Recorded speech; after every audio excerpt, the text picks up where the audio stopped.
Hey there. Why, hello. Why, Look hello. who it is. It's amazing bumping into you here. What's happening? What is happening? Matthew, Well, Matthew Arkin, how are you? I'm good. Anthony Arkin, how are you? I'm hanging in there. I want to welcome all of our viewers out there in YouTube land. Make sure you subscribe to this channel. Click the bell so that you get notifications of all of our fabulous upcoming live streams. And like this video to help us keep the lights on. Doesn't actually help us keep the lights on. We're not making any money off of this. We're doing it because we're silly. And also, if you're watching, join in on the chat. Let us know who you are and where you're watching from. And tonight we're going to talk about. You're asking me? You're looking to me? Yeah. We're going to be talking about 1985's Silverado, a movie western action film directed by and written by Lawrence Kasdan and starring probably everybody in Hollywood that was a Screen Actors Guild member at the time. At the time, right. Film. And then we're going to talk about some food, and I have some good food, and I have a disaster. Oh, I'm sorry. Yeah. But before we get into talking about movies, I want to ask you a question.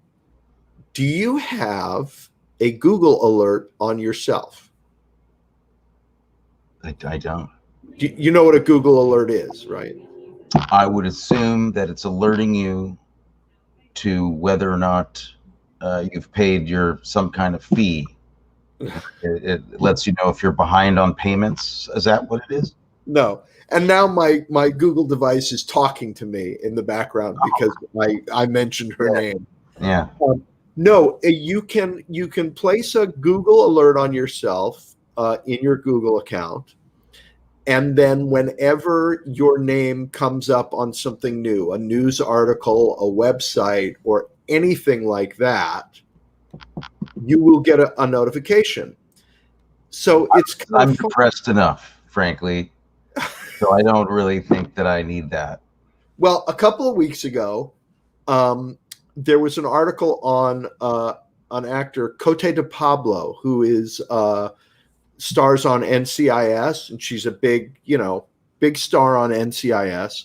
Okay. And there was a new web article on her that had a clip from her early career, and I got a notification because it was a show called The Street that only ran a couple of episodes. I did one episode, guest star. Talia Balsam and I played a husband and wife who were in the middle of a divorce while our company is going public. Mm-hmm. And Cote de Pablo played my new girlfriend that I left my wife for. Okay. And I had no recollection that, 14 years ago, this, right. It was just somebody I worked with for a day. And then she became a big star. And suddenly Google's telling you that you're being talked about, discussed in the media, that somewhere. But so that's all to lead into this. A couple of days ago, I get another notice, and I click on it. Something was for sale on eBay. And I'm going to show you what was for sale on eBay because this is pretty darn cool. I have never seen this. Wow. What the heck is going on? So that photograph was for sale on eBay. And that's crazy. I've never seen that photograph. Who's the woman in the picture? Obviously, that is John Voight. That is in the middle. That's John Voight. That's me at 8 years old. And who's the lady? Okay, you're sitting down, right? That is Jennifer Salt. Her name is Jennifer Salt. She is now a producer. She was an actress at the time. She's a producer and a writer. She wrote Nip Tuck and American Horror Story. I kind of know this. I've heard her name and I've seen her stuff as a writer, and I know her reputation. And that's amazing. Okay. Do you know who her father is? Well, I don't. Her Sergeant father Pepper. is Sergeant Pepper. Yeah, no, her father is Waldo Salt. Oh yes, He won an Academy Award for writing a movie called Midnight Cowboy, that's on which he met a young actor named Jonathan Voight. And Midnight Cowboy had not yet come out when this photograph was taken. amazing. It was taken in early '69 on this down in Guaymas, Mexico, during the shooting of Catch-22. Is that nuts? That is really something. And so I showed it to Mom, and Mom bought it. She bought it. Okay, great. And it's a print of this picture. I'm assuming. Yeah. Print is it framed? Is Yeah, John signed it? I don't think it will say this. I don't think it'll have this eBay thing on it when we get it. So that's fascinating. I'm really curious as to why this picture is for sale. I don't really understand why. I know why Mom might buy it, but I don't really know why anybody else might buy it. Because anybody who collects anything and has anything like that puts it up for sale on eBay because people might buy it. If I search eBay, there are copies of the Dinner with Friends program that I signed 20 years. My program is. I've heard of eBay. I've heard that people trade goods and just buy and sell things on it. I know about that program. What I was asking about though is why specifically an odd family photo of a child with this couple who it's just a random thing to be for sale. That's all. It's not like a random thing to be for sale. And how they would know who that was? Like they would know who John Voight was. And they'd probably be able to figure out who Jennifer Salt was. But how the hell did they figure out who the little kid is? That's true. That is kind of creepy. Unless this is clearly a personal photograph taken down there. So maybe it was somebody who was on the crew or set who took it that knew who you were. Well, it's possible. I don't want to intimate anything. Maybe John has fallen on hard times. He's, looking to make a quick buck. By leeching off of your success, which is not fair. It's really kind of. I don't know what this is all it means, but it's despicable. He could call me and ask me for $5. He doesn't need to. Yeah, I met him once. He called. He was trying to unload a theater ticket, and he asked if Dad wanted to go. And Dad doesn't want to go to the theater. He doesn't really like to go to the theater particularly. No. It's not his thing. He's done that. So he said, no, I don't want to go. And John Voight was like, well, I don't want to have no one else to bring to the theater. And Dad was like, well, I don't know. You want to go, Tony? And I was like, okay. So I went to this strange theater piece with John Voight, who I didn't know. We talked a little bit on the drive over there, and it was interesting. Well, I hadn't seen him since Catch-22, and then about 5 years ago, I was having dinner with Dad and Suzanne in Mandarette on Beverly, on 3rd, and I all of a sudden felt hands on my shoulders, and I turned around, and it was John, who I had not seen since this picture was taken. Close to 50 years. Yeah. That's a little strange that he came up behind you and touched you like that after not having seen you in 50 years. No, it was very avuncular. Friendly. It was Mormon friendly. Okay. It was an avuncular touch. It sounds vaguely threatening is what it sounded like.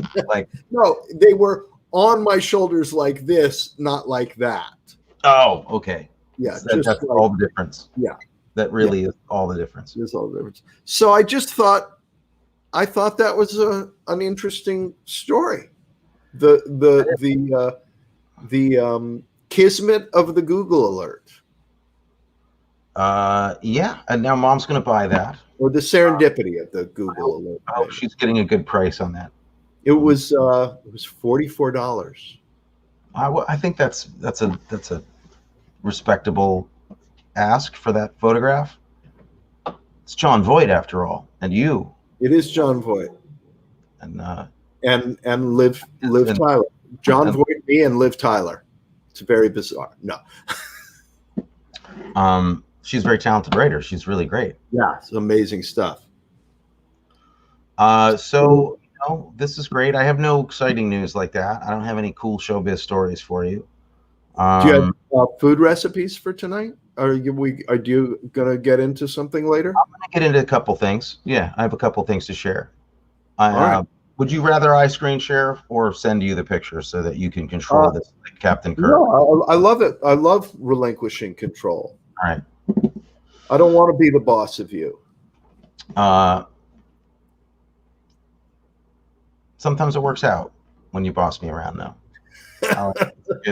It's a good energy. So you want to talk about this movie? Yeah. Let's talk about the movie. Do you want to start with the preview? Yeah, let's do that. I think it's worth showing this to people in case they haven't seen it. We are going to show everybody the previews for Silverado. Here you go. We'll be right back.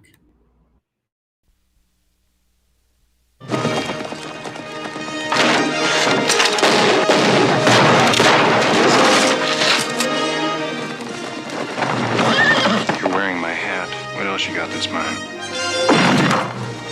Nah, I don't want to kill you, and you don't want to be dead. You can't be that good. Let's get out!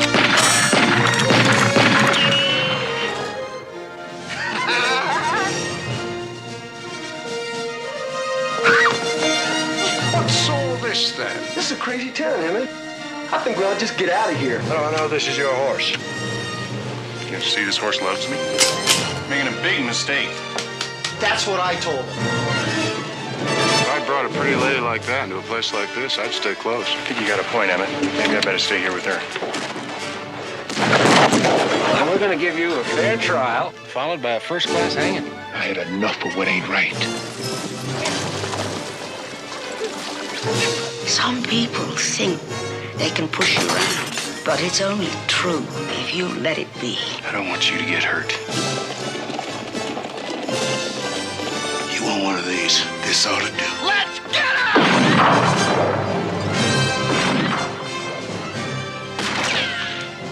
Hanging around with you is no picnic.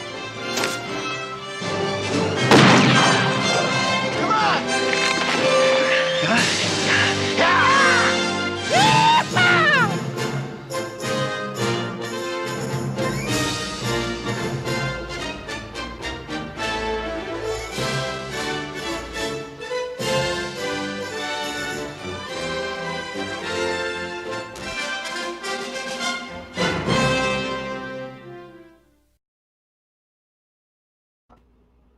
Yeah. Come on. I mean, what? Come on. Yeah. I don't even know what to say. Actually, like I honestly don't know what to say. I have a little bit of a theory about how this movie was written. That they sat down and they said, what does every good cowboy movie have in it? Yeah. Well, because you saw me typing. Yeah. Well, what I was typing was the list of things that a good cowboy movie has, and it's like, oh well, we need a stampede. Okay, we'll put a stampede. All of the things, with a few interesting and notable exceptions, but I really want to get into that list because it's an amazing thing. This movie takes homage to a completely different universe. It really does, but in the best way to me, like just the best way possible. Yeah. Now, had you seen this movie before? Did you see it when it came out? Well, when it came out, not since then. I saw it when it came out in 1985. Haven't seen it since then either. And I gotta tell you, I didn't get it when I just didn't love this movie when it came out. I don't know why. I can't tell you why now. because I'm so on board right now. I would see it again right now. I think I know a little bit about why. Well, I do too, but what is your assessment? Well, my assessment is like, well, we had a conversation about The Searchers, you and I, right? In which I kind of didn't get it. And I know it is a great movie, right? I sat down to watch it because it's a great movie. Great, yeah. Very problematic, particularly now. Yeah. But I didn't get it. And you said like a couple of things that reoriented me to things in where it lives in the pantheon and where it lives historically. Right. And then I got it and I feel completely differently about it after just two things that you said that made me go, oh. So I think that in the time since you saw this movie, you've learned, you didn't know the things that it was an homage to as well. I knew some of them, but I wasn't as much a fan of the Western genre as I've become over the years. I at that time, I was much more into sci-fi or kind of art movies, and Hollywood movies. I liked some of them a lot, but I don't know. I had a weird relationship with them. I'm a big fan of Lawrence Kasdan, though. What surprised me is that, like, his pedigree, right, of what he's done in his career. Yes, but some of our viewers might not. So educate them. Silverado is this. It was a Western that came out at a time when Westerns were just not getting made. Like, this was out of nowhere. I remember that. Right. And Lawrence Kasdan had made a reputation as a writer, because he wrote Raiders of the Lost Ark, little thing called Raiders of the Lost Ark. I've heard of that. Which was, from what I understand, his first paid writing gig. Which is sad. It makes me very sad about my own career and life. And you know what? I have to go now. The show's over. Yeah, we're done here. So he wrote Raiders of the Lost Ark. He wrote The Empire Strikes Back, which is another, like, what's happening? He wrote and directed Body Heat, which was his first film, which was, I haven't seen in a while, don't know how it holds up, but it was a huge movie at the time. And he wrote and directed The Big Chill. So those were amazing movies to do, like, early in your career. He didn't want to write anything for anybody else. Like, he was only going to, after Raiders and Empire, he wanted to write his own things. And he did, and he stuck to his guns. He wanted to write the stuff he was going to direct. And I can't, from what I've learned about how movies are made since I saw this film, because I knew some stuff, but that was a long time ago, to think that this is his third movie is insane. As a director, that he was able to take on something like this at all. Yeah. And he'd also never done action before. He'd written it, but he never directed anything with action in it. His Body Heat is a noir sex mystery, and it chills people in a house talking over appetizers and beer. Right. So anyway, the whole thing's kind of amazing to me, like that it got done, that he actually got a Western off the ground that was this expensive, at a time where Westerns, nobody was making them. And then to take everything you've ever loved about a Western and put it into one movie. Come on. I mean, it's like everything you've loved about every Western. But the thing that's amazing about it, to me, I don't know if you felt this way, but I felt like it, but it still was not like a Disney ride. It was a movie. Like, no, it wasn't a Disney ride. No. It was not a collection of, like, tropes, It's really good. It's like you really care about all these people in it, and their relationships are great. Anyway, did you love it when it came out? I didn't. I mean, I liked it, but it didn't knock my socks off. And yesterday it knocked my socks. I mean, I had a grand time. I just thoroughly enjoyed myself. Yeah, Amelia and I watched it together. We could have watched it. I was looking at a couple scenes again before this, just to refresh my memory. We could have watched the whole thing again. So, I mean, for those who didn't maybe recognize some of the faces in the, in the preview. I mean, let's just talk about some of the stars that are in the people, the actors that are in this movie. I mean, Kevin Kline, Scott Glenn, Kevin Costner's breakout role for sure. Danny Glover, who is so great in this movie. John Cleese. Lynn Whitfield. Lynn Whitfield, exactly. Rosanna Arquette. The list is huge. I have to like scroll down here. James Gammon, Linda Hunt, Jeff Fahey, Jeff Goldblum. It goes on. Richard Jenkins. It's quite an assembly of people. Oh, and we're forgetting the big baddie, Brian Dennehy. Brian Dennehy as well, and I'm sure I'm forgetting some people. Brian Dennehy's just having the time of his life. Is anybody not in this movie though? No.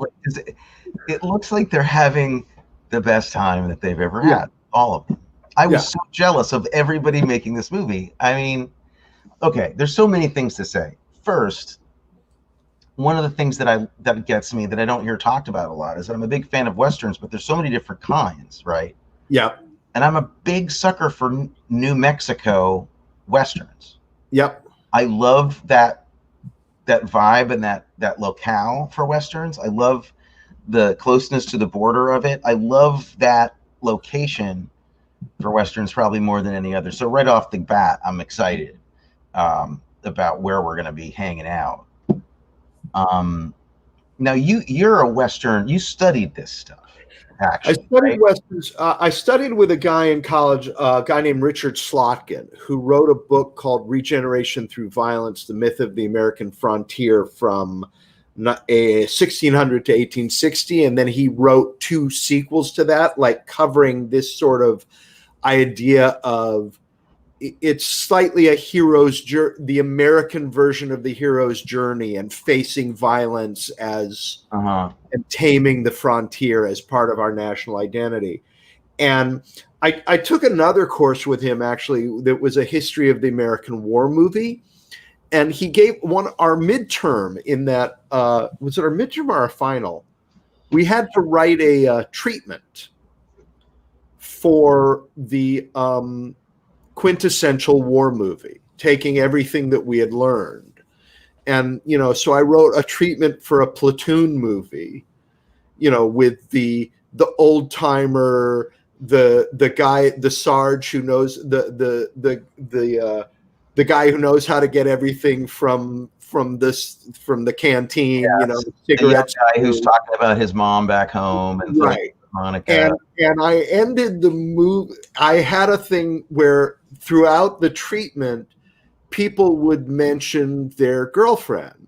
And anytime somebody mentioned their girlfriend, a shot, even if they were on leave at home in Wichita, a shot would ring out and the person would die. And at the end of the movie, the new kid, the big battle happens, and after the big battle, the old timer and the new kid find the sarge, the old, the experienced guy. They find the sarge dead in a foxhole, and in his hand he's clutching a letter to his mom, and the new kid says, or a letter to his wife, and the new kid says, "I didn't know the sarge had a sweetheart."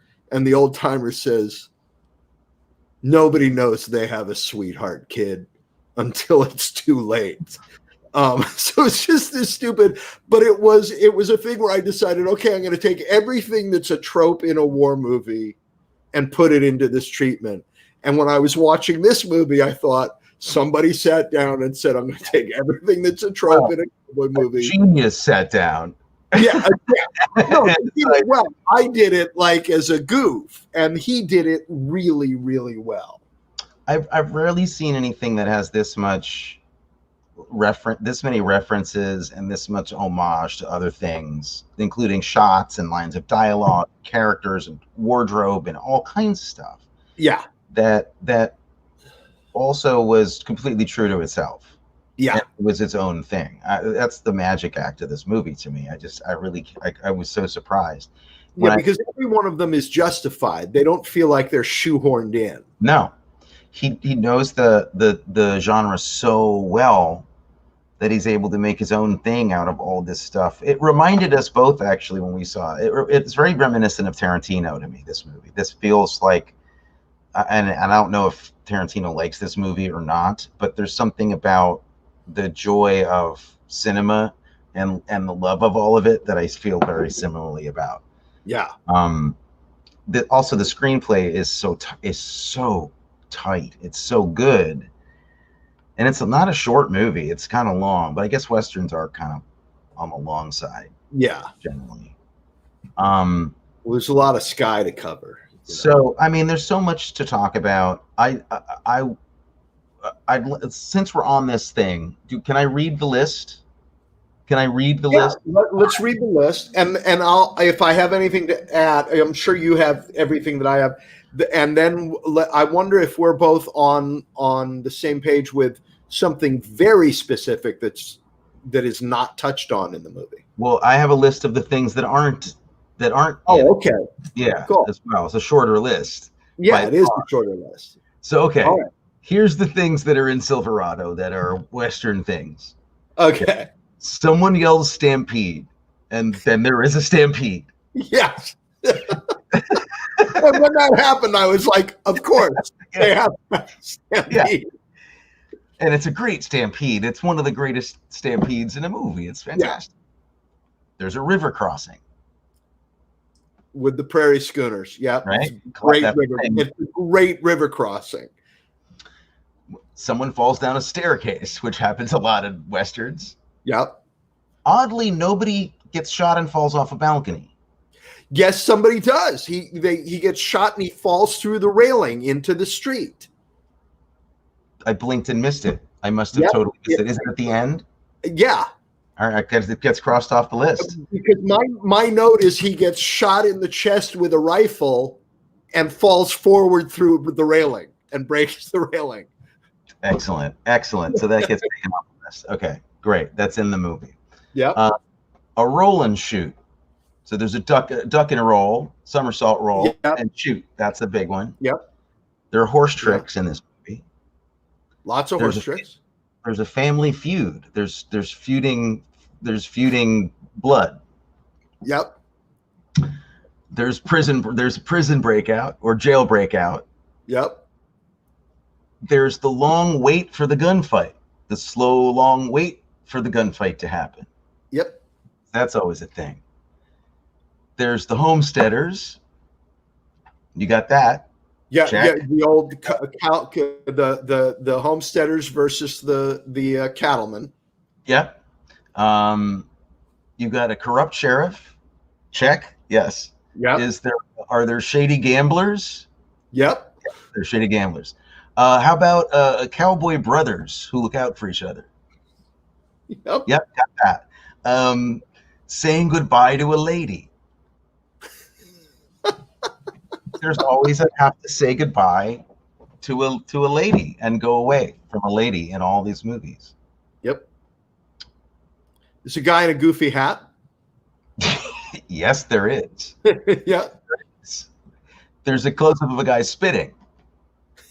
As a reaction, as a line, basically. There are double crosses. Yep. There is somebody sleeping by a campfire and somebody sleeping in a cave.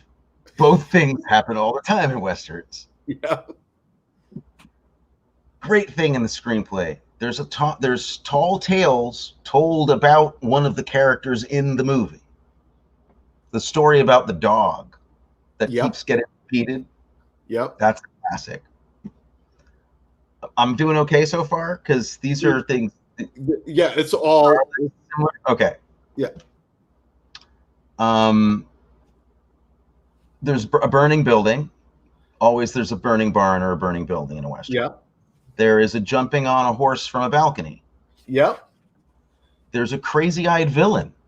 There's always a crazy bad guy who has crazy eyes. And Jeff Fahey. Jeff Fahey, crazy great guy. Yeah. He's basically Johnny Ringo. Yeah. And Yeah. that Palance thing, is that Jack Palance? Is he Johnny Ringo? No, Johnny Ringo is in Tombstone. He's a real life character in the Wyatt Earp shootout. Okay, right. And also, like, Jack Palance is also this really crazy looking guy. Yeah. Same character in Yojimbo, who's the main assassin bad guy in Yojimbo. Yes. And exactly. And also the handsome brother in Fistful of Dollars has these crazy blue eyes. Crazy eyes. Yeah. So it's Jeff Fahey is perfect in this. Yeah. Okay, so you got the crazy-eyed killer. There's the gallows. Right, a hanging that doesn't happen. There's an interrupted poker game.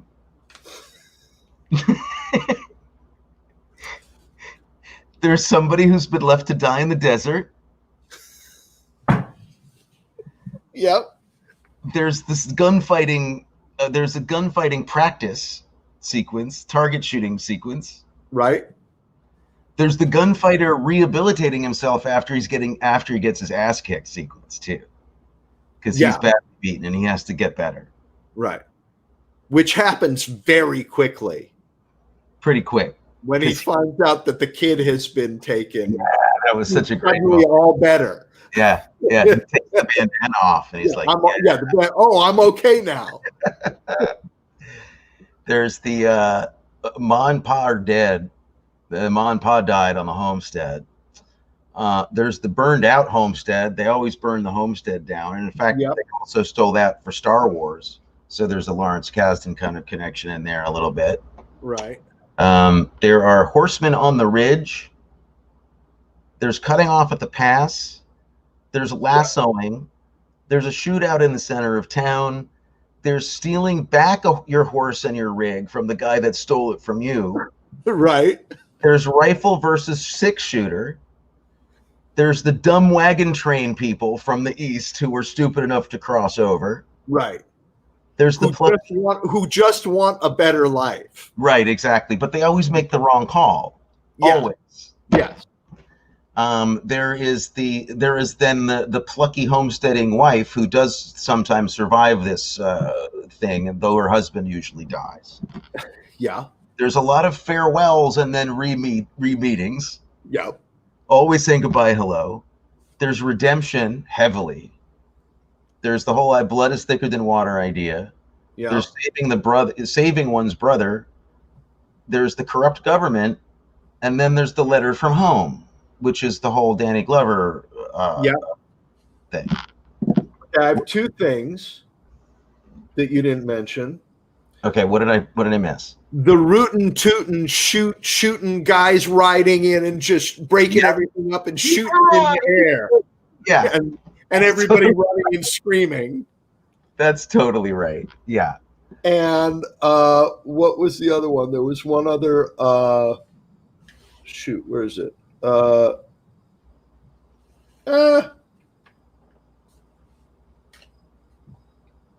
square dance.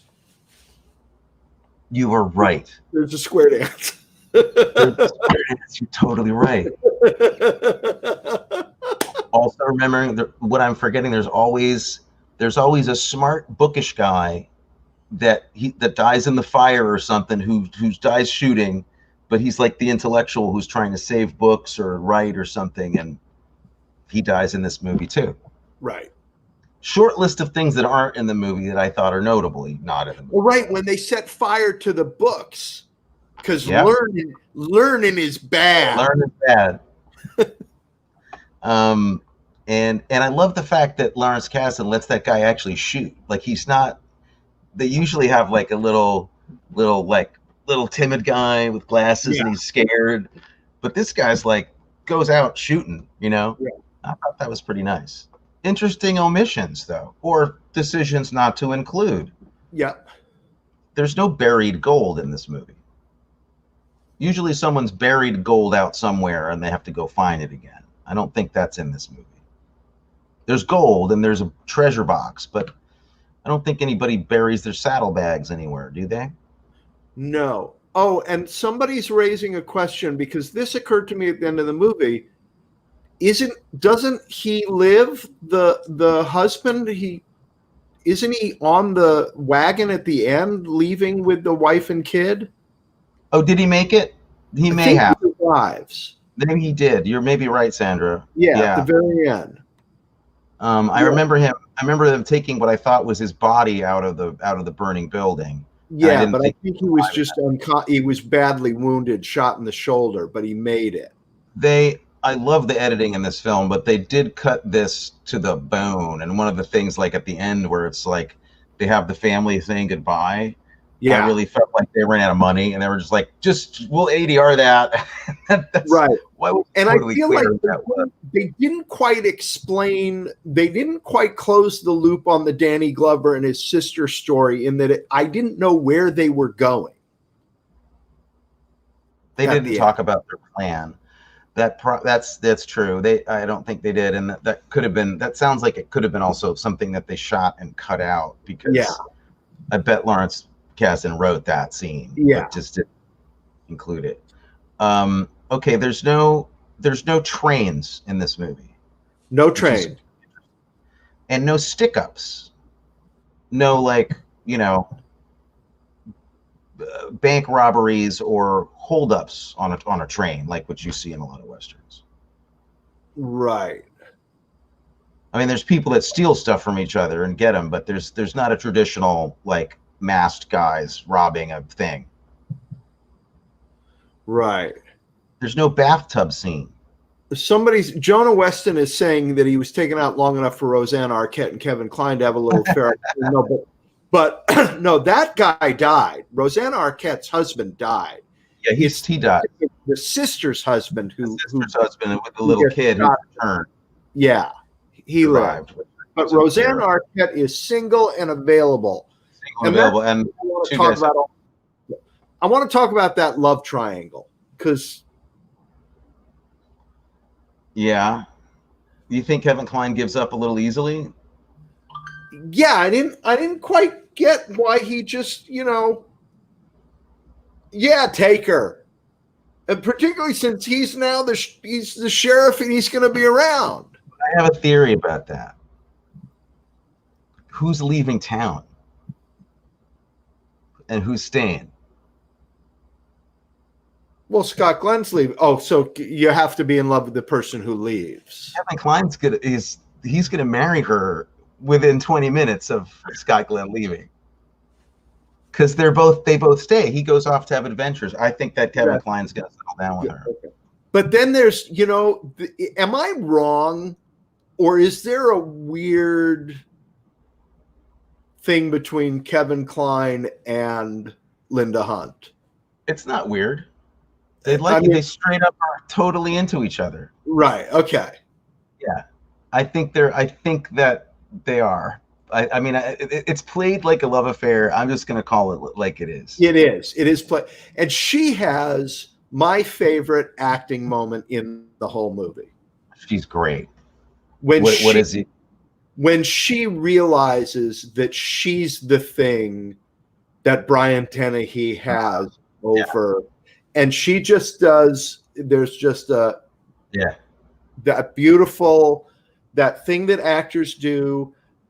Eric Lang has a moment of it in the series Unbelievable. Whenever an actor can pull off just a moment of realization where nothing happens except we see the realization on their face. If I'm not mistaken, she also times it to a camera move, which is when you really got to be impressed. Yeah. Am I wrong? I think it happens during a pretty big. I think there's just wagons going by, and she has to do it when it's timed out right. Yeah. So she's crazy talented. Amelia found out something absolutely stunningly amazing about her last night. Would you like to hear something incredible about her? Yes. She's from New Jersey. She's from New Jersey. Better than I thought she was. Did you not think that she was like from the British Isles and like studied at RADA and did that whole, or maybe was from like Australia and done like theater training in Australia. Yeah, No? or like Austrian or something. Like I thought Okay. she was some interesting, weird background. Jersey. She's from Jersey. Amazing. Doesn't seem like There's it. nothing wrong in the whole wide world when you're in love with a Jersey girl. No. So I think they have a thing going.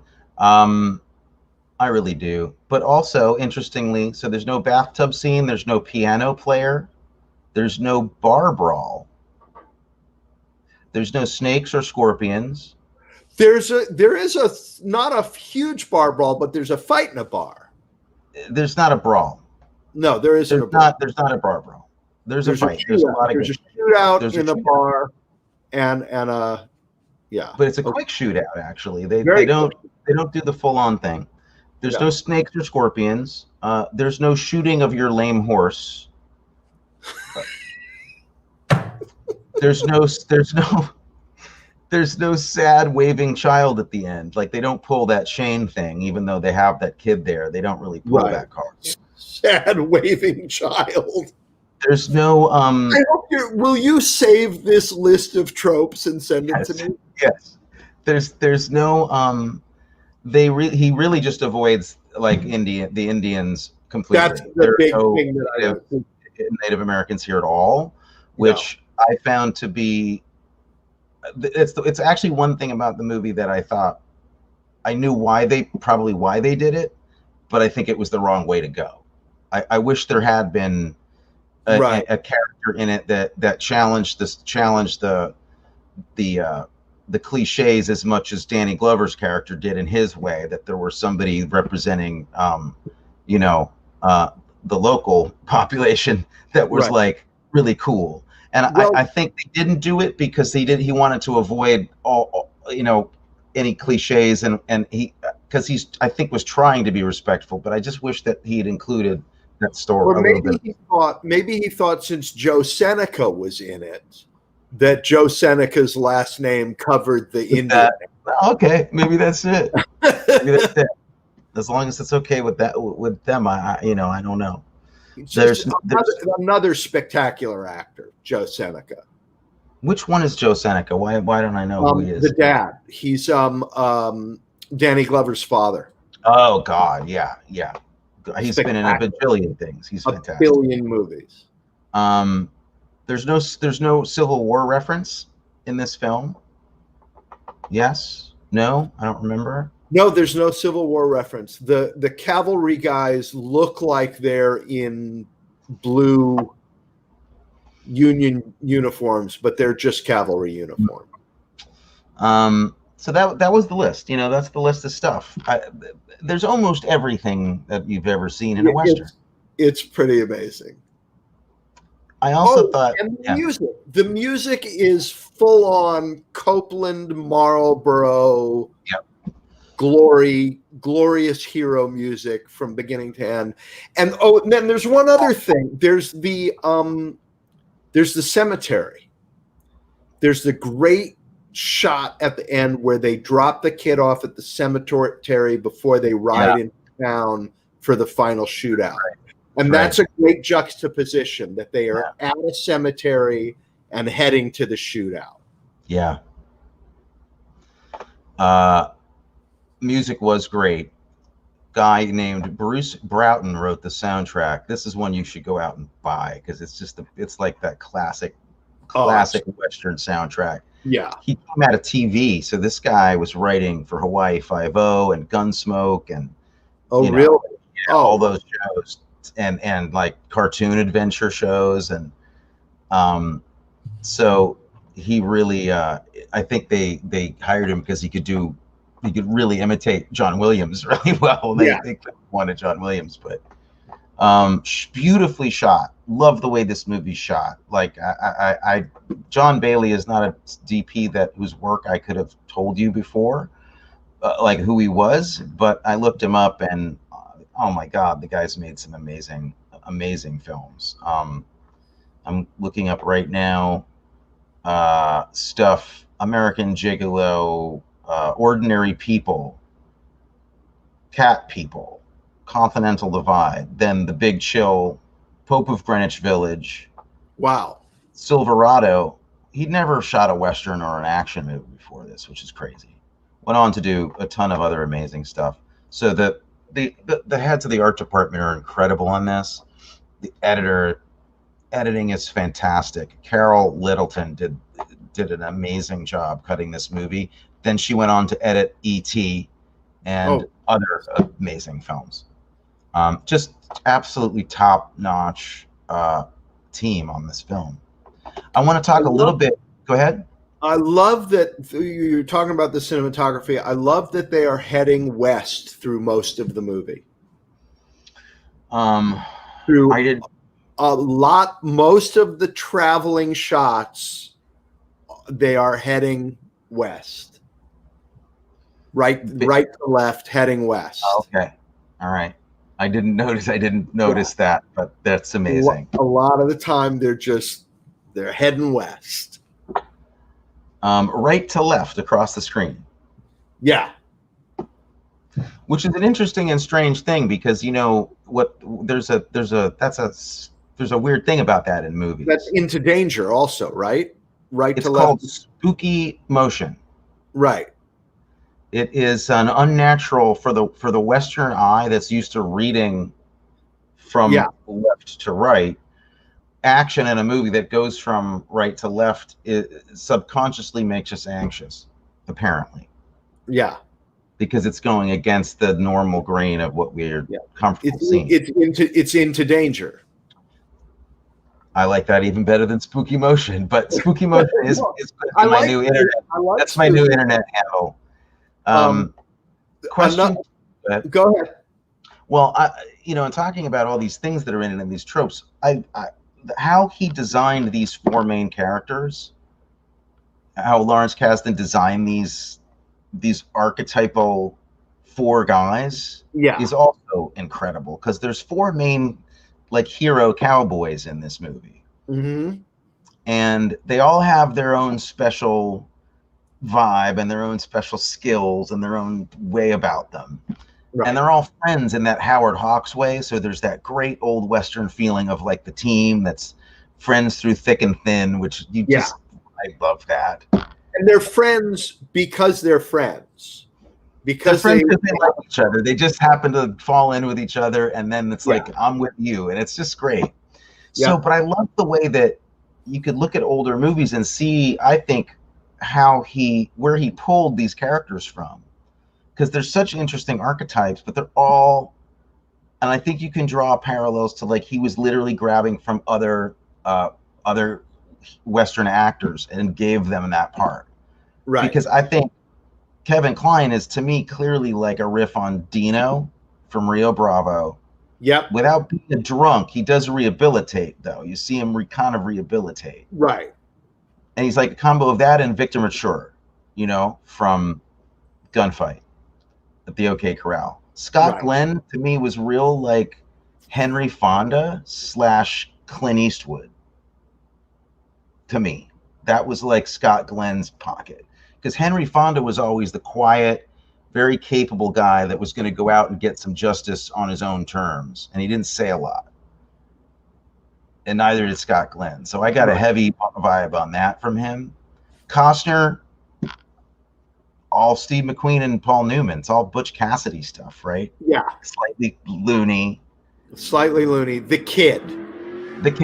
Who's Glover? It took me a minute, but I figured it out, I think. Who do you think Glover's character is?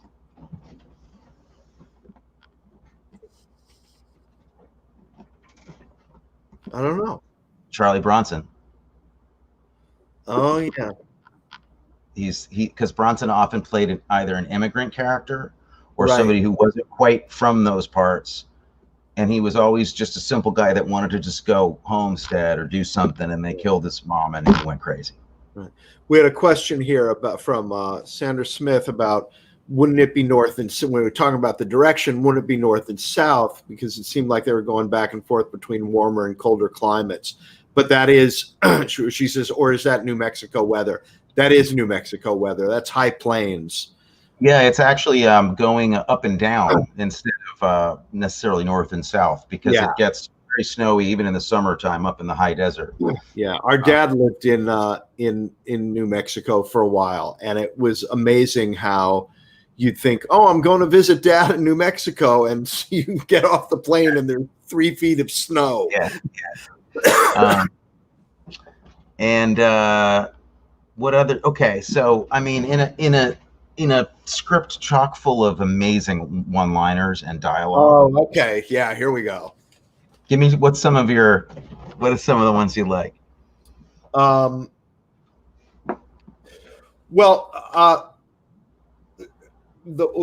one-liner. I have a lot of script things I want to talk about. The one-liners doesn't look quite fair. Which way do you mean?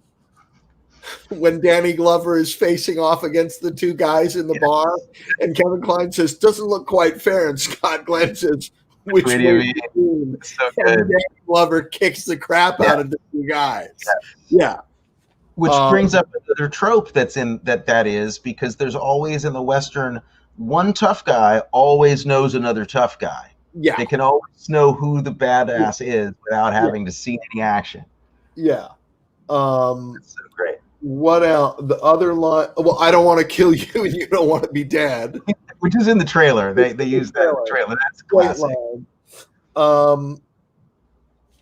What other lines? Couple of other script. What other one-liners are you thinking of? There's one. There was a lot. I just stopped writing them down. But there's one line in it that says everything about Lawrence Kasdan to me and everything about great screenwriting.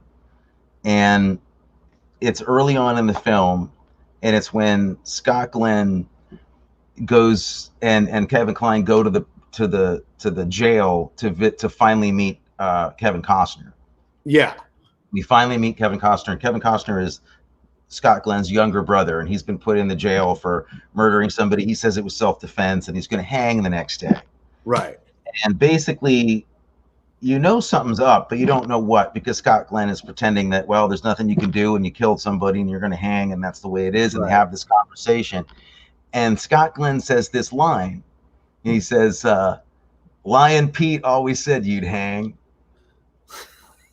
I'm like, which was the code, I think, that I'm getting you out tomorrow because you're not going to hang.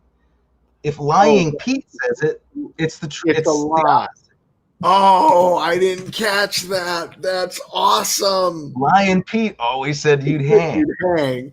And then he says, I'll see you at dawn. And John Cleese says, it's at 10. And he says, oh, I thought they were always at dawn. Yeah. Yeah. Lion Pete always said you'd hang. Love that line. And then great John Cleese. Just one other thing. Cleese's moment when he says, today my jurisdiction ends here. Yeah, it's just that's what I wrote down. I wrote that down. Today my jurisdiction ends here, which made me think of a great John Wayne line in The Green Berets, which is, even though it's a Vietnam movie, it's kind of a Western. Right. Well, I've never seen. I should see it. John Wayne is going to shoot a Viet Cong spy or sympathizer or something like that. And David Jansen, who plays the reporter who's embedded with the troops, although I guess they didn't say embedded back then, but he says, I think it's David Jansen says, what about due process? And John Wayne says, out here, due process is a bullet. And so my jurisdiction ends here is like the opposite of that. That's true. That's true. Yeah. Yes, John Wayne is yes. Another guy that he hasn't made the cut. He hasn't made the cut into the 21st century. Just no. It's a couple of things with the script that I just adored was the way it comes back, where you were talking about Kevin Kline's redemption and his coming into his own, his rehabilitation. At the beginning, one of the first things he says is, I always figure you might as well approach life like everybody's your friend or nobody is. Don't make much difference. Which is a way of saying I'm alone. Yeah. Right. I just go, Mm-hmm. I'm alone. And then he talks about missing his horse, that they took his horse, and there's that slow push in on him as he talks about missing the horse. But so he says that thing about approach life like everybody's your friend or nobody is, don't make much difference. And then what comes back to him at the end is that Linda Hunt says, oh shoot, I thought I wrote it down. She has this, she says to him, the world, when she says, before she says he can't hurt me if he's dead, she says, the world is what you make it. Mm-hmm. So he's like saying, I'm alone and I just go through life and destiny blows me where it blows me. Right. And she says, no, you're in charge of your own destiny. Which is typified by that when she says that, she's actually walking up the ramp that she's built because she's very short-statured. And so she's walking up the ramp behind the bar that she's built so she can serve people. So she's adapted her own physical universe. She's also, so she's kind of referencing that. Yeah. So it's always this nice visual backups to these things that he's talking about. The other little tiny thing that I adored was when the two guys show up who are going to escort the homesteaders, and the guy, late. and what's his name? That fantastic actor who's leading the homesteaders. What's his name? I got to find that. Isn't he also in Blade Runner? He is. He's the first replicant we meet in Blade Runner. Yeah. Want to hear about my mother? Yeah. I'll tell you about Brian James. He's fantastic. So Brian James hands him the money and he says, and Costner, and not Costner, Scott Glenn and Kevin Kline are watching the exchange, and Brian James gives the two guys who are going to escort them through Indian country.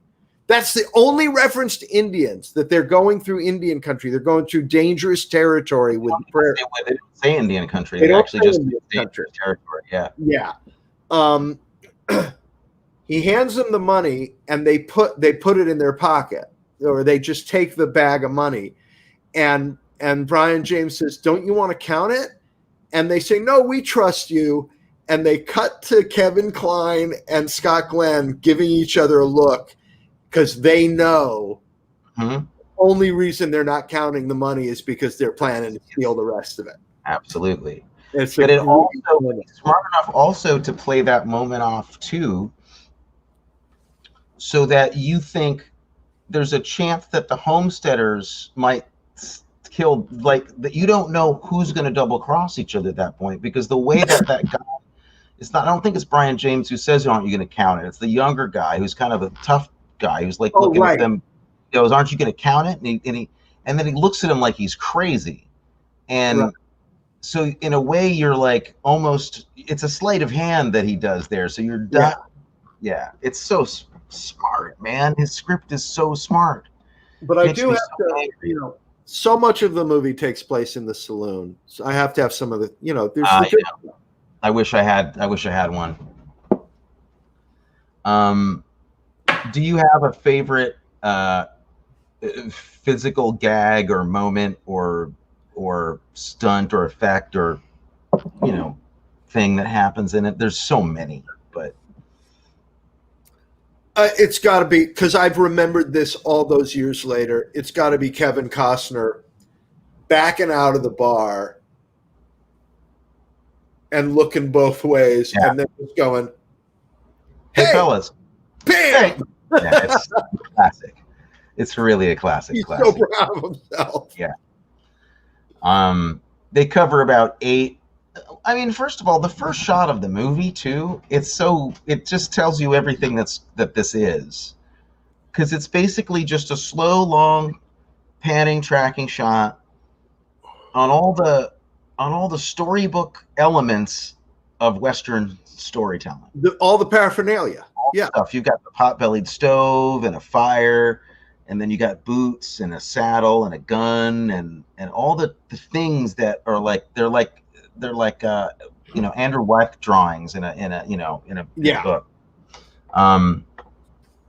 Or not Andrew Wyeth, but there was another Wyeth illustrator.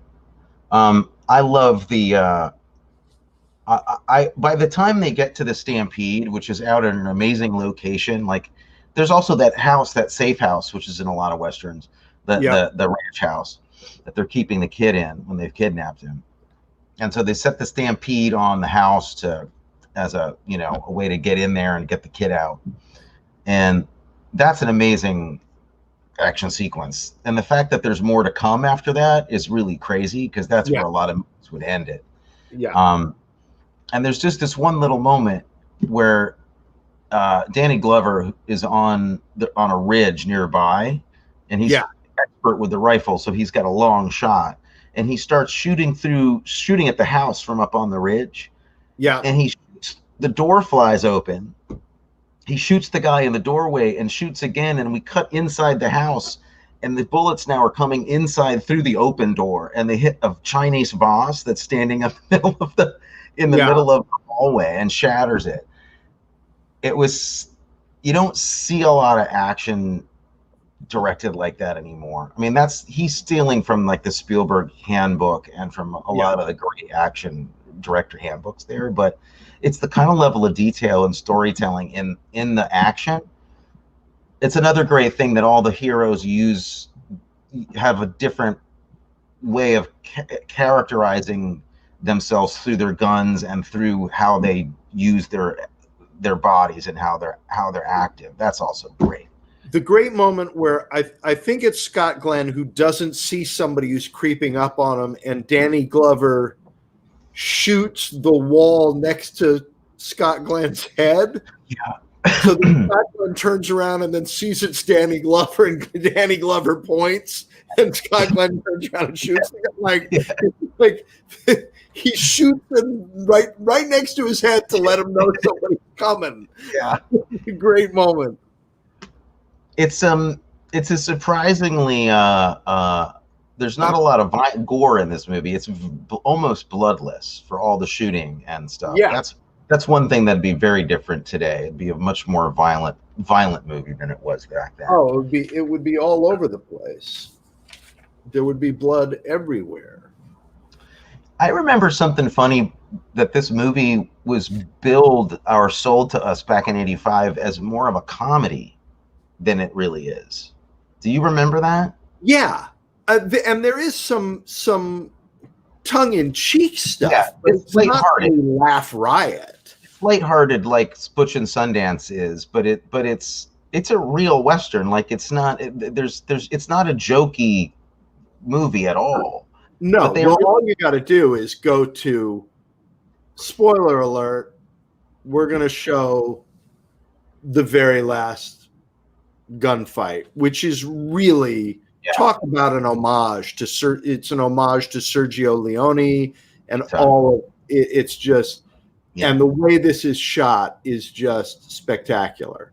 So strap yourselves in. Here we go. Yeah, check this out.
What a waste.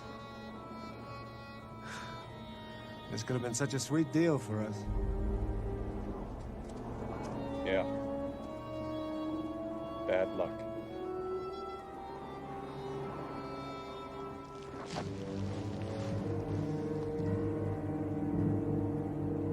Goodbye, cop.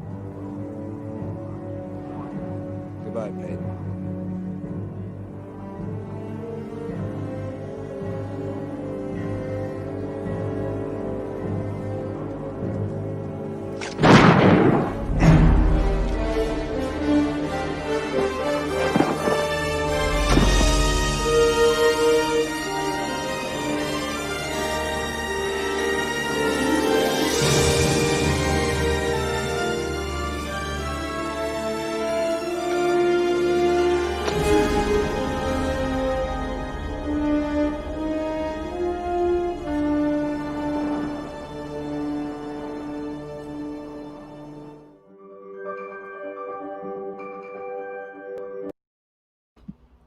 The church in the background.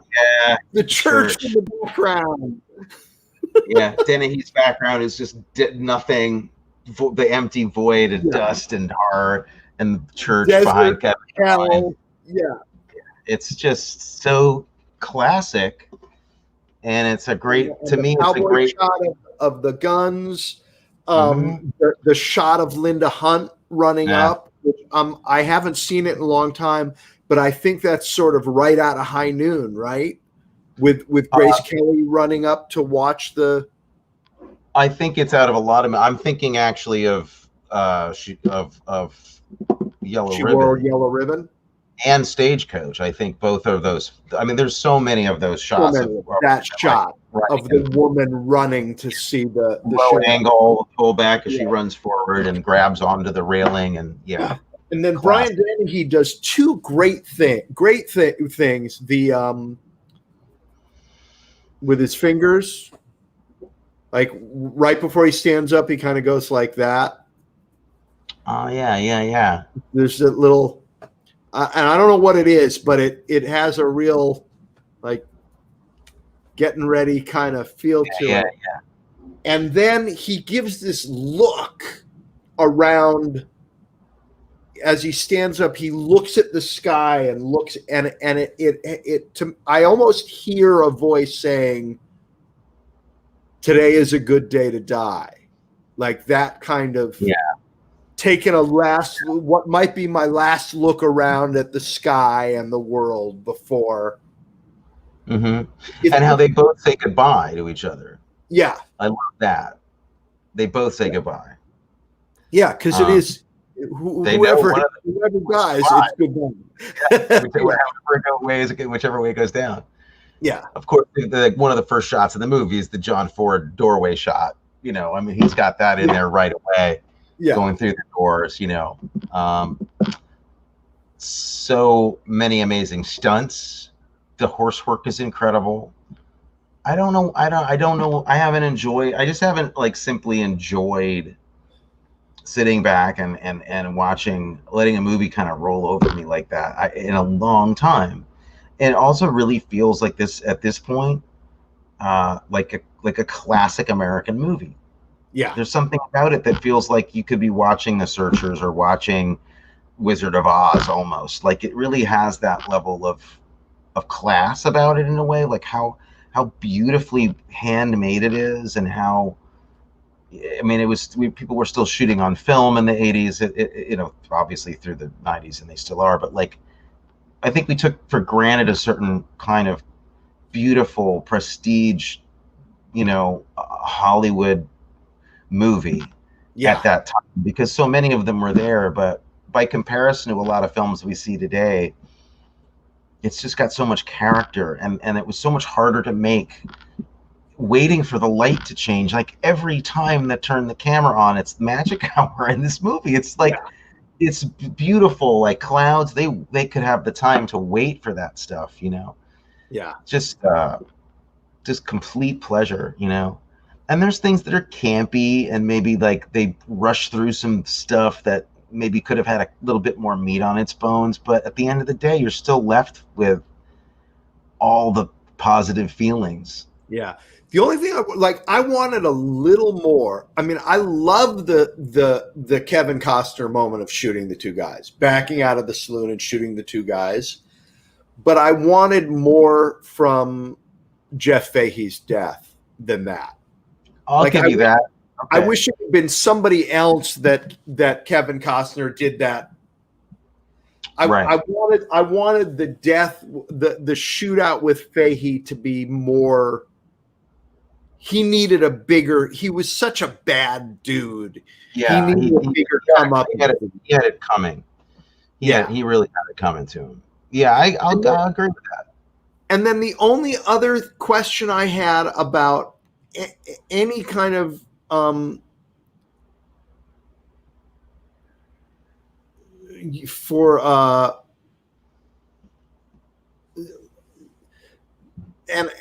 there, I'm sure there's a reason for it, just because it had to be done that way. But the four of them riding into town at the end, if there's before the shootout, there's Brian Dennehy and like 8 deputies, and I don't know why the deputies aren't shooting at them as they. It's like they say, well, we need them all to ride into town for the rest of the movie to happen, so we're all going to hide and let them ride into town and then have the other shootouts. Well, yeah, it is actually something that they skate by. They hope you don't notice. Logistically, Brian Dennehy would say, let's all shoot them as they come into town. But here's the conundrum. I mean, I can really easily see the conundrum. Another classic is that town that's out in the middle of the desert with nothing around. Nothing around. Like Tatooine in Star Wars. Like it's like just this place. Or most and there's no, so if you want that town, there's no way, you can't, you're going to be seen coming in, like they're going to see you. Yeah. So I could see him being like, oh, for hell with it. Let's just you just got to skate by it and hope nobody brings it up. And here I am being a jerk and bringing it up. Yeah. But that's. Because they don't sneak in the middle of the night. They don't, and they just ride in while 8 deputies wait for them, and then they have all the shootouts. But by the time that happens, I think there's little things that have happened like that all throughout. So in that way, that's just it's very Star Wars in that way, where it's constantly buoyant, and if there's something that doesn't quite ring true or isn't quite believable, something else is happening immediately after, it's just constantly inventive, and just full of wonderful performances. Honestly, like who's not doing some of their best work in this movie? Nobody. Everybody's good in it. I mean, and everybody's kind of doing something different, like than they usually kind of do. Like, I don't think when would Danny Glover get to play a cowboy in a movie other than this film at that time? Yeah. When would Scott Glenn wasn't getting like romantic leading parts back then. No. Kevin Kline wasn't a tough guy at all. No, and he's so wonderful in this. Yeah. You know what I'm watching when I get back to New York? You know what I'm watching with Mom, because she's never seen it. What? In and Out. Oh, really? Oh, she's gonna love it. Never seen that. She's gonna love it. She's gonna. And Joan Cusack, I'm afraid that Mom might actually pass out. She's gonna have to be sedated after that. She's gonna flip out. I can't believe she's never seen that. She's never seen it. Great movie. Dad showed that movie to me. I didn't know about it. He turned me on to it. Love that movie. And so many great New York actors in that film. Mm-hmm. Yeah. Zach Orth as a kid, basically as a kid. I don't remember who Zach Orth is, but that's that shouldn't. I don't want Zach to feel bad. You know him from like the voiceover days. He's like one of those guys you saw in the rooms all the time. Voiceover days. Remember there was a thing called voiceover? No, I don't. Yeah. I don't remember that. What did you talk about stuff? You talked about, yeah. You talked over people. Like somebody would be talking and you'd ignore them and talk over them, and they called it voiceover. Is this a voiceover? Are we doing one now? Sometimes. Okay. When we both start talking at the same time, it's voice over. Should we talk about some food? Why not? We've talked a long time about this movie, and I could talk for hours about it. I had one success and one epic fail this week. Really? Give me the. Let's hear the good news first. I want to end on a You want to end on my embarrassment? I think it's better for the show.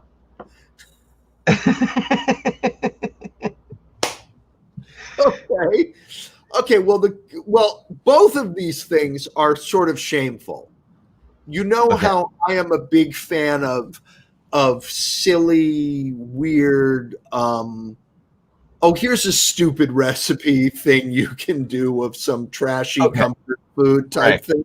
Right? Take a bag of Dipsy Doodles and some mustard caps, and then like Frito pie is one of my favorite things in the world. Yeah. Mix some Zots with celery and right.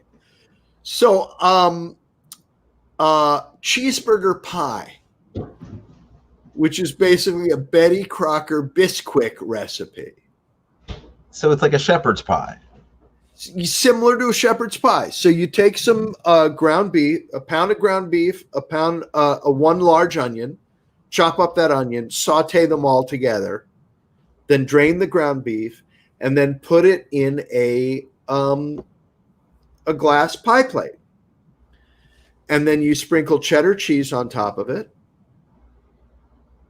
And then you put your Bisquick mix. You make Bisquick, half a cup of Bisquick, a cup of. I don't know, but I'm learning. Bisquick, half a cup of Bisquick, cup of milk, 2 eggs, beat it up. The Bisquick song? Sorry. What? The Bisquick song. Yeah. And pour it on top of you've got the meat with onions, and you can put, I put some garlic powder, onion powder, and Worcestershire sauce in with the beef. Sure, okay. Then a cup of shredded cheddar cheese, and then the Bisquick on top of it, and then you bake it for about a half an hour. The recipe will be on the website, so if you've subscribed to the newsletter, do you have a picture of it, or I do have a picture of it. It comes out of the oven looking like that. It's like a quiche, doesn't it? It looks like a quiche. But then it looks like I'll show you a slice of it. A slice of it was oh no, where is the slice? Oh, here it is. That is a slice of cheeseburger. Cheeseburger pie. And you can put some ketchup on that, some steak sauce. Here's the thing that was not good about it, is that I sat down for dinner and ate slightly more than half of that pie. That's not good. You shouldn't do that. It was so good. It's about a half a pound of beef and about 3 pounds of cheese. That Bisquick honestly makes a nicer looking crust than I thought it would. Right. I don't mean to be disparaging about Bisquick. I just never used it, so I don't know. So it was really good. Okay, What went wrong, Matthew? What went wrong? What went wrong? What went wrong was, because I have a teenage daughter. Yes. And I spend a lot of time on the internet, and I follow her. She sends me things on TikTok. Oh, the TikTok and various videos. And so I don't know that I would know about the little world of the little 5-minute food hack videos where it's these little videos of they don't actually have the recipe written out. They just show you a video of somebody doing something weird in a nonstick pan. Yeah. And I watch the video and I think, this looks really good. Well, I don't realize that they've practiced it for a week. Cut to your fire alarm going off and running down the hallway. Right. Yeah. So here's I'm going to show you where I was making it. So here's the idea. I'll show you the idea and then how it turned out. Okay. So the idea it was you take a slice of bread, right? And you cut it in thirds, and you cut a hot dog. I'm looking at Lincoln Logs right now. I don't know what. So you slice a piece of bread in thirds, and they did it with hot dogs. I did it with a chicken jalapeno sausage from Trader Joe's. Gotcha. You cut that in half. I cooked it. I browned it and then cut it in half. And then you put skewers through so that then you cut like that. Right. And then you when do you take the Band-Aid? When do you put the Band-Aid on that? So you basically have these three skewers of bread, sausage, bread, sausage, bread. Then you take cheese and put it in a nonstick pan and melt it sort of like a frico. Mm-hmm. And then you lay one of these on that melted cheese. And in the video, they had it all flipped really nicely onto it. Oh. You took it out. And you had sort of this thing wrapped in cheese, and it looked really delicious. Little cheese popsicle. Little cheese sausage bread popsicle just looked fantastic. So I thought I would try it.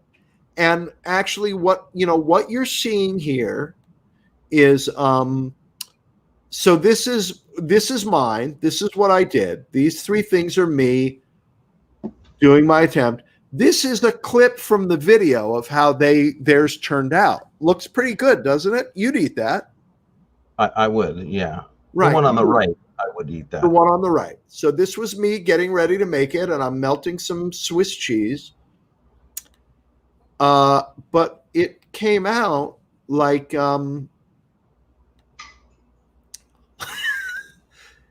there we go.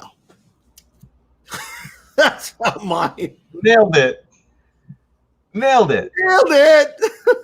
That's amazing. That is a complete mess. I'm sorry. It seems like it was a structural problem as well as a melting problem. It was really just not happening.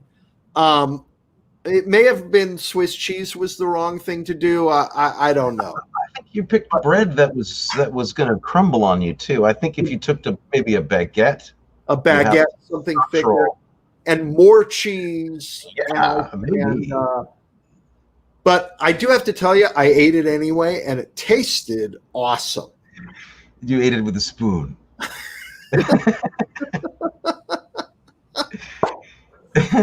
Well, sit there and make fun of me. Did you have a food triumph this week? I didn't really have a triumph. I didn't. I was thinking I was going to have kind of an embarrassment. It wasn't bad, but I tried a couple of recipes. I found something that I liked. Maybe I can share this.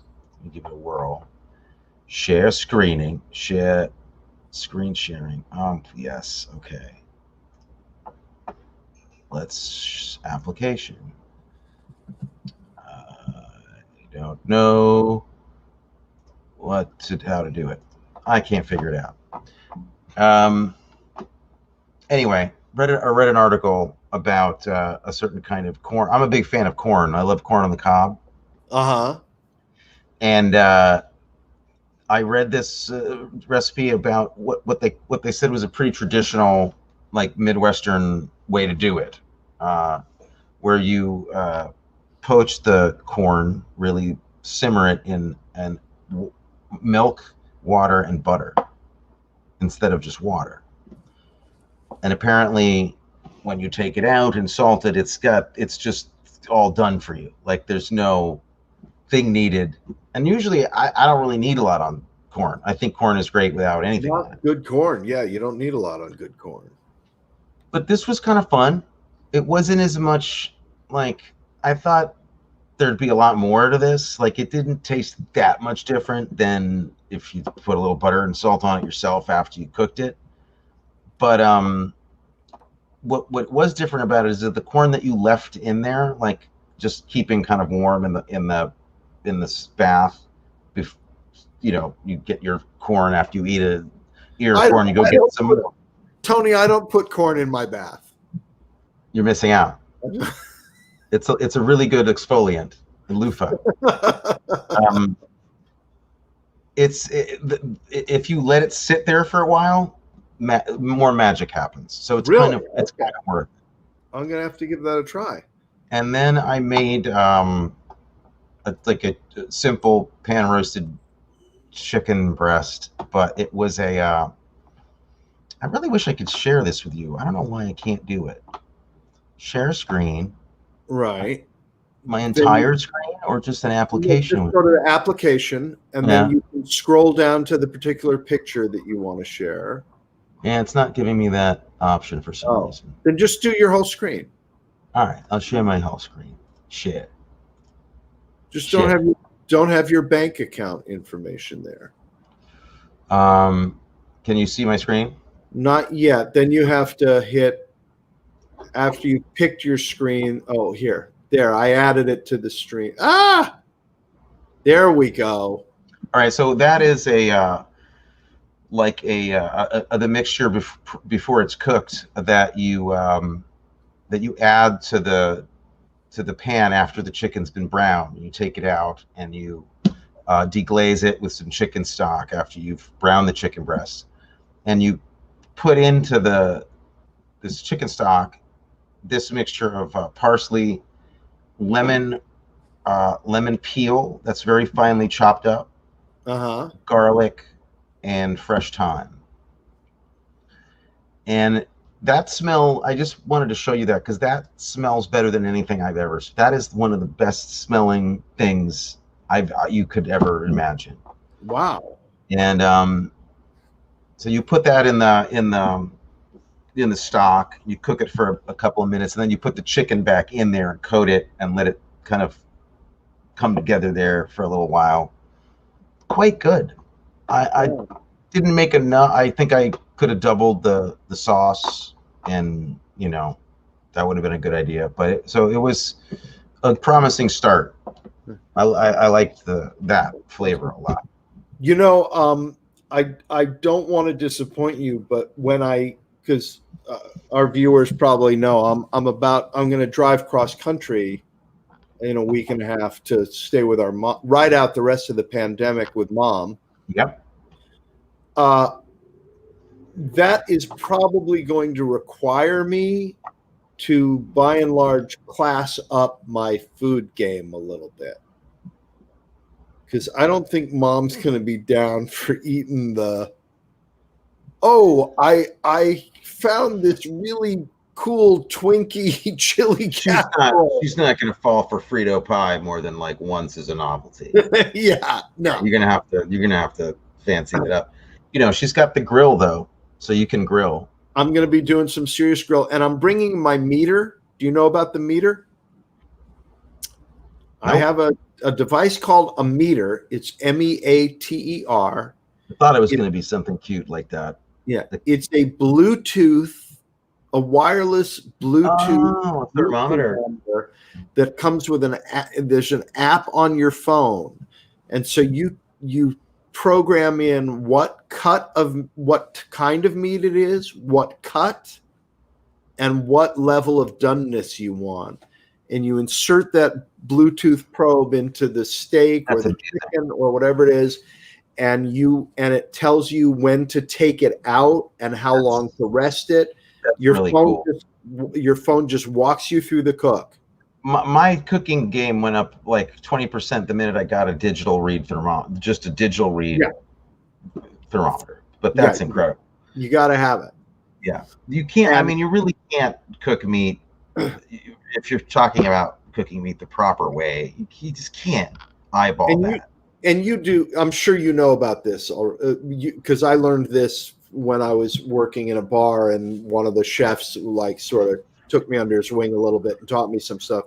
You know about mise en place, right? The Gesundheit. Merci beaucoup. Mise en place is it's the key to making all of your cooking easier. It's just French for put in place. Yes. Yeah, no, I do. I'm kidding, but I'm a big proponent of that, and I'm very much that guy. I have the individual dishes, the little monkey dishes. Little ramekins and all that. Do Yeah, everything beforehand, and it's then the key. It's the key to enjoying it, and that, and keep it, and look, I've watched enough, Ugly Delicious and cooking shows, David Chang shows, to know you keep your stuff clean. Like, keep it constantly getting your surface organized and clean as you go. It makes it it's just so much more fun. Yeah, I think people that hate cooking really just didn't learn the skills of upkeep, because it's always fun after you do that. Yeah, and there's simple little tricks that just make it easy and enjoyable. Yeah, like cook your food, put on a plate, eat it. Like fry that cheese and fry it up. Wrap your breadstick in it. Fry it up. Well, next week. Oh yeah, we picked our next week's excitement. Yeah. Did you get a call from somebody? I did not get a call from. I could try him again right now. Well, this is all about the idea that we could pick a film that maybe Matthew knows somebody in it and could come on the show next week. I'm just going to give him a call right now, see if I get him. No, because I told him I had to know by 7:00, so maybe he didn't call back. 7:00 my time, not your time. Right. Maybe he doesn't like you, is what you're trying to say. No, I'm getting his voicemail again. No, so we're not doing it. You know what? We're not doing that movie at all. We're not doing that movie next week. Next week, he can't. Everybody in that movie is disappointed because he failed you. You blame him. Failed us. So next week it's going to be Nighthawks. Yes. Nighthawks, starring Sylvester Stallone and Rutger Hauer. Yes, like tears in rain. You may ask if you're there at all, which I highly doubt. Why Nighthawks? Come on. Really? Why Nighthawks? You haven't been paying attention if you have to ask. Yeah. Why Nighthawks?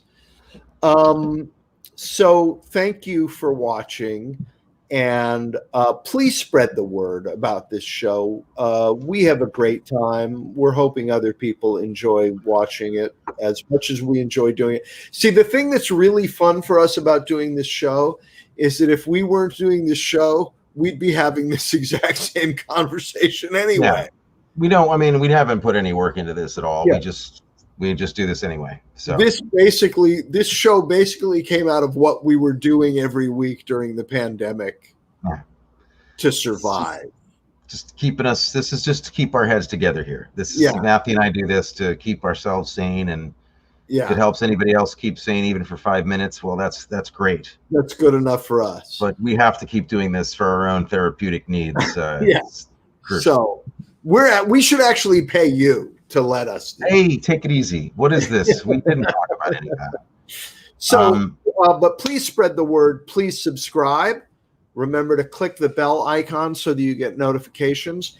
Oh, and Monday on my show, Tips. What's my show called? Tips and Techniques for Actors, Authors, and Storytellers. My guest is going to be Robert Curtis Brown, who has, I think, like 166 guest star. Basically, if you look at his IMDb page, it's just a list of every television series since 1978. Right. And it is basically just the television IMDb catalog. Yeah, he's been on it. But if you are fans of what's he on Magnum? I don't know that he's that old. But if you're fans of what's the show with the science fiction show with the sisterhood and the hats, the no babies. Dude, I can't help you. I can't help you. Help me. Viewers, It's I a don't know. big series. I don't know what to It's tell a you. big series now. The science fiction, Margaret Atwood. Oh God! I thought you were talking about a comedy for some reason. No, The Handmaid's Tale. The Handmaid's Tale. Oh my He's God! on The Yeah. Handmaid's Oh, Tale. okay. So this is a serious actor. I thought we were talking about like some No, crazy friend of yours from but college he was in Trading Places. I think he was one of the rich kids at the beginning of Trading Places. Terrific actor. We did he played J. Edgar Hoover in All the Way when I did All the Way at South Coast Rep.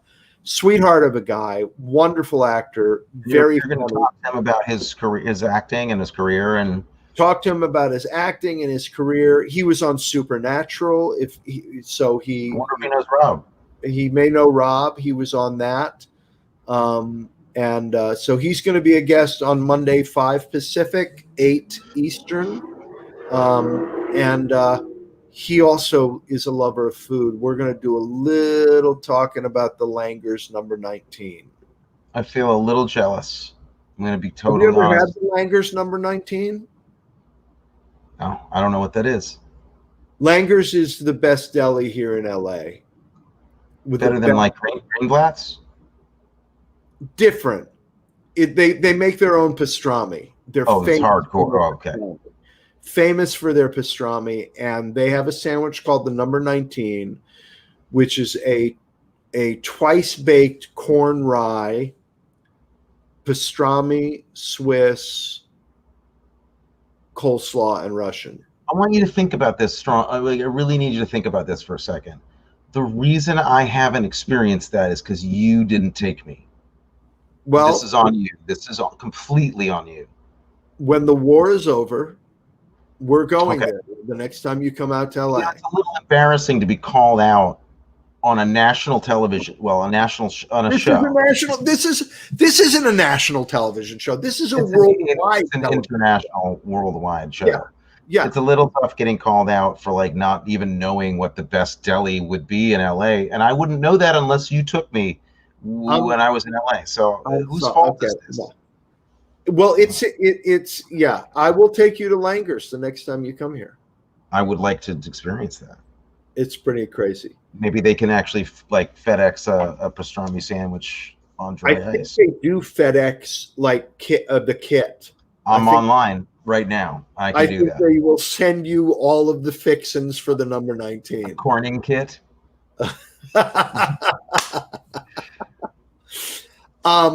Listen, I love doing this with you. This is so much fun. It's a blast. I love it. I don't care if nobody watches it ever. I there's some people I hope aren't watching, but that's just private. True. Yeah. All right. So we are going to roll our incredible end credit sequence, and we will see you next week for Nighthawks. It is. All right. Good night, everybody. Enjoy your food, man. Eat some garbage. Okay, I probably will.